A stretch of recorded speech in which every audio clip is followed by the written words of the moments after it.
Bien-aimés dans le Seigneur, bonjour. Je vous salue dans les noms précieux de notre Seigneur Jésus-Christ en ce lundi 10 mai 2021 pour notre rendez-vous de chaque lundi dénommé Parole d'encouragement.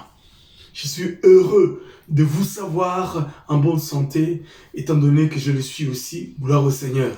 Et nous bénissons le Seigneur pour ce que le centre évangélique, la bannière extension de Nantes, met à notre disposition ces moyens de la technologie pour que nous puissions arriver à vous rejoindre partout où vous êtes, au salon, assis sur le canapé, dans vos voitures, au parc, partout à la cuisine, afin de pouvoir vous communiquer la parole du Seigneur qui est émanée de sa parole ou de la Bible que nous lisons. Et cette parole, c'est pour nous encourager dans la semaine, pour nous booster et pour nous faire du bien. Gloire au Seigneur. Et ce matin, nous bénissons le Seigneur pour votre disponibilité et pour ces moyens que je suis inutile afin par lesquels Dieu est en train de nous parler. Prions le Seigneur. Père, merci pour ce matin que tu as rendu possible afin que mon frère et ma sœur et moi-même, nous puissions écouter ta parole, que nous puissions entendre le son de la trompette et que notre semaine soit canalisée par cette parole et que notre vie soit encouragée par cette merveilleuse parole dans le nom de Jésus. Sanctifie toutes choses et parle-nous ce matin par la puissance du Saint-Esprit et que quelqu'un qui nous écouterait ce matin, soit béni, béni, béni en ce lundi 10 de la part d'Adonai. Dans le nom de Jésus, nous avons ainsi prié. Amen. Bien, nous rendons grâce au Seigneur ce matin, bien-aimés, pour cette opportunité, disais-je tantôt. Nous sommes en train de continuer sur notre thématique que nous avons commencé depuis passablement un mois ou 2 mois déjà. Et notre carnaval de la parole ne s'arrêtera pas là parce que nous aimons la parole. Eh bien, notre thématique, c'était, les actes qui étonnent Jésus-Christ ou les actes qui étonnent Dieu. Nous avons fait un voyage avec des hommes de Dieu et des femmes remplis du Saint-Esprit qui nous ont encouragés. Et maintenant, nous évoluons avec votre humble serviteur, toujours sur cet même élan pour pouvoir nous laisser asperger par la parole. Ce matin, nous allons évoluer dans ces mêmes directions, les actes qui étonnent Dieu. Et notre sous-thème, c'est Rahab, la prostituée de Jéricho. Rahab, la prostituée de Jéricho. Le lundi dernier, nous avons parlé de la femme sunamite, la femme de distinction, qui a posé des actes, qui a fait arracher de la bouche du prophète Élisée, des promesses ou la bénédiction pour son foyer. Et ce matin, du lundi 10, nous considérons ces textes dans le livre de Josué au chapitre 2 et au chapitre 6, dans lesquels on parle d'une personne qui s'appelle Rahab, la prostituée de Jéricho.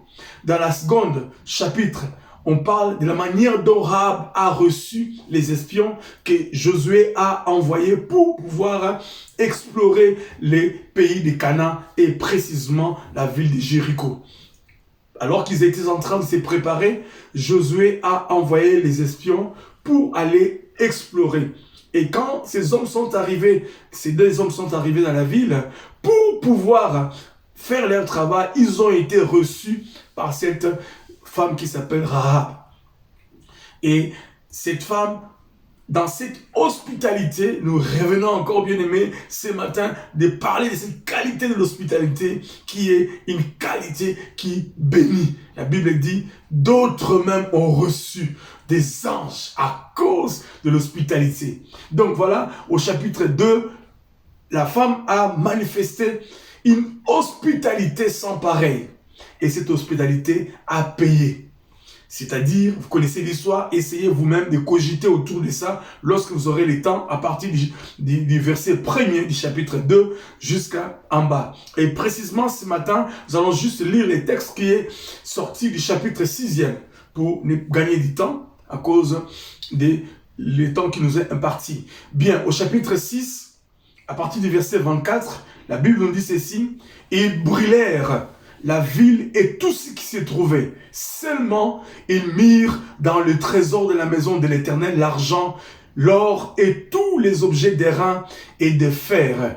Josué laissa la vie à Rahab, la prostituée, la maison de son père et tout ce qui les appartenait. Elle a habité au milieu d'Israël jusqu'à ces jours, parce qu'elle avait caché les messagers que Josué avait envoyés pour explorer Jéricho. Gloire au Seigneur. Vous voyez-vous, bien-aimés, dans le chapitre 6 du livre de Josué, Rahab a reçu de la part de l'Éternel, à travers son représentant Josué, ce dont elle ne pouvait même pas un seul instant imaginer. Elle n'avait même pas qualité. Elle ne pouvait même pas dans les rêves, ses rêves les plus fous, elle ne pouvait même pas imaginer un seul instant, même dans les rêves les plus fous, qu'elle allait obtenir une telle grâce. Pourquoi?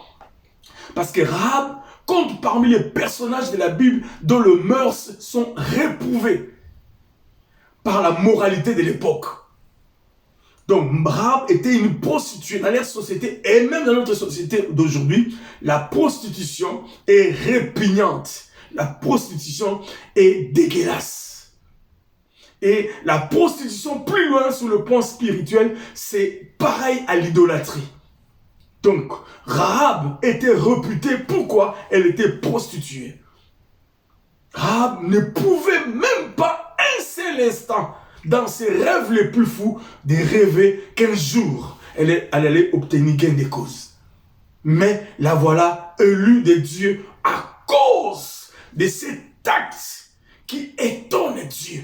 Bien-aimés dans le Seigneur, ce matin, je voudrais nous encourager à ne pas tenir compte de nos faiblesses, à ne pas tenir compte de notre nature, à ne pas tenir compte de ce que nous sommes, de poser des actes qui peuvent nous distinguer parce que Dieu, sans tenir compte de notre ignorance, a déversé sa grâce sur nous. Alléluia. Première information importante, nous le retenons que Rahab ne pouvait même pas un seul instant rêver. Donc, à la périphérie de la société, c'est pourtant par elle que la volonté divine s'accomplira en permettant la chute de Jéricho. Ça, c'est la seconde pensée que je vais transmettre tout de suite là. Donc, la première pensée, c'est que Rahab, au départ, n'avait aucune qualité. Rahab ne pouvait pas imaginer un seul instant. N'est-ce pas, William, combien de minutes déjà? Donc, il ne pouvait pas imaginer qu'il pouvait obtenir gain de cause de la part du Seigneur. Gloire au Seigneur.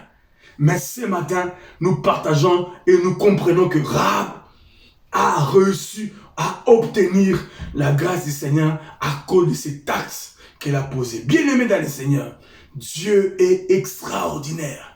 Ne limitons pas ces dieux que nous servons. Seconde pensée que nous devons retenir d'emblée, c'est que à la périphérie de la société, c'est pourtant par elle, par cette femme prostituée, par cette femme délaissée, par cette femme ignoble, par cette femme dont la vie était dégueulasse, dégoûtante, répugnante. Par elle, Dieu est passé pour sauver Jéricho, pour sauver Israël, afin qu'Israël obtienne les territoires de Jéricho. Waouh! Deuxième information importante, bien-aimés dans le Seigneur, Dieu est un multisystème. Nous ne pouvons pas juger Dieu dans sa façon de faire et de sur quoi nous ne pouvons pas juger aussi les autres. Vous ne pouvez pas imaginer d'où vous viendra le secours. Dieu est capable de vous faire secourir, d'amener les secours dans votre vie par tous les moyens possibles. Qui pouvait imaginer, disais-je, que Rahab allait être la porte d'entrée pour que la victoire rentre dans la vie des enfants d'Israël. Rahab, la prostituée. Et de sur quoi? Rahab, non seulement elle a obtenu gain de cause, mais elle a été élue pour devenir dans la généalogie de Jésus parmi les femmes qui ont été dans la lignée du Messie. Waouh! Bien-aimés dans le Seigneur, ne négligeons pas ce que les autres sont. Vous ne connaissez pas, vous ne pouvez pas imaginer celui qui est à votre côté, ce que Dieu peut faire de lui. Et troisième ou quatrième information, dans la première information, Rahab était répugnante. La seconde information, Dieu est passé par Rahab. La troisième information, Dieu a choisi Rahab comme descendant de son fils, le Messie. Et la quatrième information, si vous lisez le livre des Hébreux, chapitre 11, Rahab a été listée parmi les héros et les héroïnes. Alléluia! Une cananéenne, une païenne, une femme délaissée, une femme prostituée. Qu'est-ce qui se passe dans cette histoire, bien-aimés? Alors que nous avons déjà la quintessence de ce que le Seigneur veut que nous puissions comprendre ce matin et nous encourager. Néanmoins, comprenons un peu le contexte et pour pouvoir nous encourager. Jéricho était comme l'obstacle principal pour les enfants d'Israël afin de pouvoir siéger, obtenir, rentrer triomphalement dans le territoire des Canaan. Bien sûr, après la traversée des Jourdains. Josué, comme nous avons lu au chapitre 2, Josué a envoyé les espions, les messagers pour aller espionner, pour aller tourner, pour aller observer, explorer le pays, etc.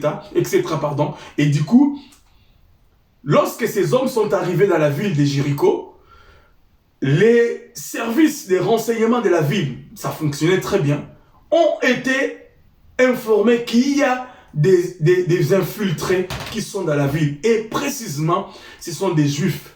Parce qu'Israël, lorsqu'il avançait, il faisait entendre partout les échos des victoires que Dieu était en train d'opérer sur son chemin. Ils étaient informés et la ville s'est préparée pour l'arrivée des enfants d'Israël. Ils ont entendu qu'il y avait ces infiltrés. Eh bien, leur service était tellement avancé qu'ils ont même su qu'ils étaient dans la maison de Rahab, la prostituée. Comment ils se sont retrouvés là-bas? La Bible ne le dit pas en détail, je ne sais. Mais ils sont allés là-bas. Et du coup, le roi de Jéricho a envoyé le militaire ou ses services de renseignement pour pouvoir aller appréhender ces hommes, les retenir, sûrement les menacer, les violenter, etc. jusqu'à ce qu'ils puissent relater à la lettre leur plan de mission. Si ces hommes étaient appréhendés, arrêtés, eh bien, toute la mission que préparait Jéricho comme le général pour aller affronter l'ennemi allait tomber dans l'eau. Parce que ces hommes, peut-être, je m'imagine, sous la pression ou sous la torture, allaient révéler les secrets d'Israël. Dieu merci, dans sa souveraineté, il met Rahab sur leur chemin. Rahab va devoir les prendre et les garder. Bien-aimés, l'hospitalité est une grande bénédiction. Ne nous arrêtez pas d'être hospitalieux. Voyez-vous, premier instant, Rahab les a reçus. Et Rahab les a sûrement nourris, sûrement donné de l'eau pour se laver, parce que vous savez, c'était un pays désertique, et les a soutenus. Rahab, une femme célibataire au milieu de ces hommes, Rahab, une prostituée, elle aussi une cananéenne. Un peuple conquérant hébreu veut éliminer ces pays et c'est par cette prostituée cananéenne que Dieu va pouvoir faire passer la bénédiction d'Israël. Parce que sa maison, peut-être, je me dis, c'est peut-être pour ça, mais Dieu est souverain. Sa maison était sur le mur de Jéricho, parce que c'était un mur fortifié et il avait sa maison là. Et du coup, elle a gardé les messagers d'Israël. Lorsque ces hommes sont arrivés, elle les a gardés sur le toit. Lorsque les hommes sont arrivés, elle a dit, non, niet, ils étaient là, bien sûr, mais ces hommes sont passés. Il faut les suivre vers la porte de la ville. Sûrement, ils sont en train de partir pour pouvoir retourner dans les camps où ils étaient. Allez vite les rattraper. Et c'est comme ça que ça s'est passé, que ces hommes ont été épargnés. Bien-aimés dans le Seigneur, Rahab, non seulement il a gardé ses hommes dans sa maison, mais secondo, Rahab est allé plus loin à prendre le risque de pouvoir le protéger devant le roi de Jéricho et ses services spéciaux, etc. Voyez-vous, bien aimé, le risque que Rahab a pris à l'égard de ces hommes. Et plus tard, l'écrivain aux Épîtres, ou à l'Épître, aux Hébreux, déclare en disant, au chapitre 11, verset 31, de la même manière qu'Abraham, au verset 24, a été aligné comme l'homme qui avait exprimé la foi. Et de la même manière que Rahab aussi a été aligné au chapitre 31. Abraham au chapitre 24, que dis-je? Abraham au verset 24 du livre d'Hébreux chapitre 11 et Rahab au verset 31. Comme une personne ayant exprimé la foi dans les Seigneurs. Bien-aimé dans les Seigneurs, et plus tard, vous le savez, Matthieu l'a relaté, l'a nommément cité comme parmi les femmes qui ont été dans la généalogie de Jésus. Donc la première qualité de Rahab, bien-aimé dans les Seigneurs, c'était l'hospitalité. Bien-aimé, l'hospitalité. Nous continuons sur cet élan, selon que le Seigneur a permis que ce soit encore une hospitalité qui puisse apporter la bénédiction dans la maison de Rahab. Et la seconde qualité, elle a pris les risques. Bien-aimé, la foi est un risque. La foi, c'est lorsque nous risquons. La foi, lorsque nous acceptons de pouvoir avancer sans boussole. Bien sûr, notre boussole, c'est la parole. Mais lorsque nous avançons sans la boussole de ce monde, mais nous avançons avec la boussole émanée de la parole, y égard à tous les risques de la réalité qui se présente devant nous. Rahab a pris les risques, sachant que ces hommes militaires et services spéciaux de Jéricho allaient sûrement l'arrêter, Manu Militaria, etc. Mais elle a posé un acte de folie. C'est la foi. Bien-aimé, ce matin, sois hospitalier ou hospitalière si cela est possible, mais aussi avance par la foi sur le chemin de ta destinée. Tu deviendras conquérant ou conquérante. Ne tiens pas compte, de ton état, de tes incapacités, ou tes manquements. Si Rahab se disait, parce que je suis prostituée, parce que je suis quelqu'un qui n'a pas d'égard, parce que je ne pourrais rien faire, eh bien, Rahab serait passé à côté de la bénédiction que les enfants d'Israël allaient obtenir. Gloire au Seigneur. Alléluia. Bien-aimés dans le Seigneur, ce matin, Rahab nous enseigne. Rahab a posé un acte qui est aussi l'expression des œuvres de la foi. Plus tard, avant que ces hommes puissent partir, parce que lorsque les soldats sont partis, ces messagers d'Israël sont sortis de leur cachette, Rahab a posé un acte en demandant à ces hommes, lorsque Israël viendra pour conquérir Jéricho, eh bien, qu'elle et sa famille puissent obtenir gain de cause. Waouh! Bien aimé, lorsque vous cogitez autour de cette histoire, qu'est-ce que vous êtes en train de vous dire? Vous pensiez que vous êtes la personne la plus mauvaise du monde. Ou peut-être les gens vous indexent en disant que vous êtes la personne la plus mauvaise. Eu égard à tout ce que vous avez fait dans votre vie, vous ne méritiez aucun respect, aucune grâce. Identifiez-vous à Rahab. Posez des actes de foi. Ayez confiance au Seigneur, vous obtiendrez gain de cause. Elle a négocié le salut de sa maison et de sa descendance. Après avoir discuté avec ces hommes, elle a obtenu un accord. Ces hommes sont partis. Et plus tard, la Bible dit, lorsque Josué est venu, sur base du rapport que ces hommes ont ramené pour utiliser cela comme moyen de stratégie, eh bien, ils ont vaincu Jéricho. Évidemment, vous connaissez le chapitre 6, Dieu maintenant a établi un processus de victoire en disant tournez la ville cette fois, etc. Bref, ils ont vaincu Jéricho et Dieu a permis par la bouche de Josué que Rahab obtienne gain de cause. Bien-aimés dans le Seigneur, ce matin, Rahab est le type de personne que nous devons sûrement trouver un réconfort, trouver un exemple, trouver un conseil, trouver une leçon. Cependant, sa vie du péché, nous devons la repousser. Mais la vie du péché et obtienne grâce lorsqu'il est en contact avec le ressuscité du troisième jour. Bien-aimés, les écrits rabbiniques la présentent donc Rahab également comme l'épouse de Josué. Ça, ce sont les écrits rabbiniques. On ne peut pas, je ne sais pas si c'est vrai. Donc, la mère de Boz et par la même et de David, symbole qu'une païenne pouvait atteindre le salut. Donc, c'est comme ça qu'il est rentré selon les écrits rabbiniques.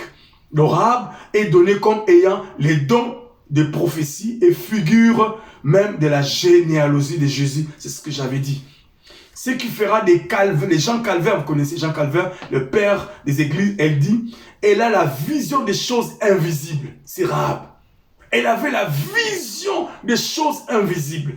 Ça, c'est le père de l'église Calvin. Donc, quelques petites et fragiles que fut la connaissance de Dieu, de cette femme. Malgré tout, quand elle s'est soumise à l'autorité de Dieu, elle produit l'attestation de son élection. Je reprends cette phrase.